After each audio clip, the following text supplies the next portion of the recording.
Today I have to first thank the people who did the BBCs the last few days, because I couldn't do them.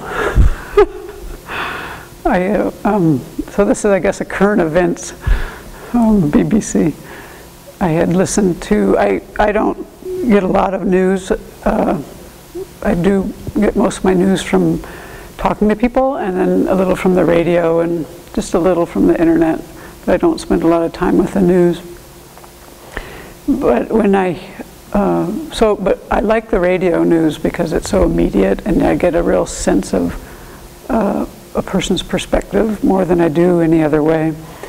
And so recently I listened to a senator who's retiring from Georgia.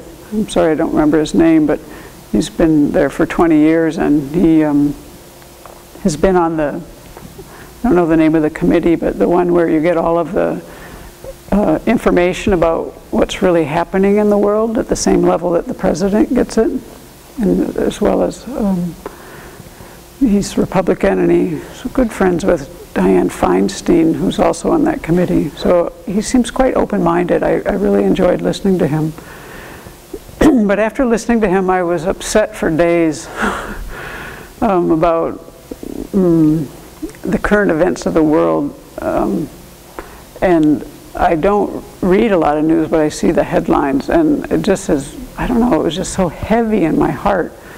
And I have to agree with his assessment. When you think of, 20 years ago, the world was so different from our perspective in this country than it is now, in terms of safety and things like that.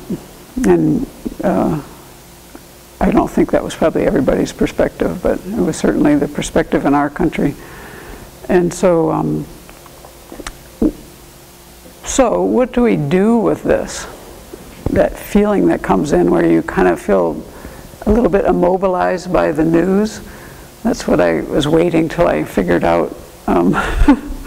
So then I had the good fortune of finally thinking, well, actually, I guess I wasn't looking too hard. I was waiting for it to find me, I guess is what I would say. So then I was doing the review recently, and right in the middle of it, I don't know if it was while I was teaching it or while I was studying it, I can't remember, but it was right in the middle of the seven-limb prayer when we get to the verse about rejoicing. And we remember all of the kindness in the world and all of the good that's happening. And then all of a sudden my mind lifted finally, and I realized that I had kind of gone overboard. I mean, I was aware that I was having personal distress, but I wasn't really quite aware of how unbalanced my mind was with this. And this is why I wanted to share this, because I think it's quite important to keep our mind in a more, a place where we can function in a positive way. And that's why I didn't even want to sit in this chair, because I could feel my mind was kind of like, ugh, this news is just like endlessly bad kind of feeling. And so it's really important to remember all of the things that are going on. And it's not in the news, so you can't usually look there. But you can just easily think about the people that you're around, the people, especially at the community level. It's easy to see for me, because I meet people in our community all the time. And so and the people that come here and what's happening with people here, and it's so easy to think of things, but you have to remember to do that.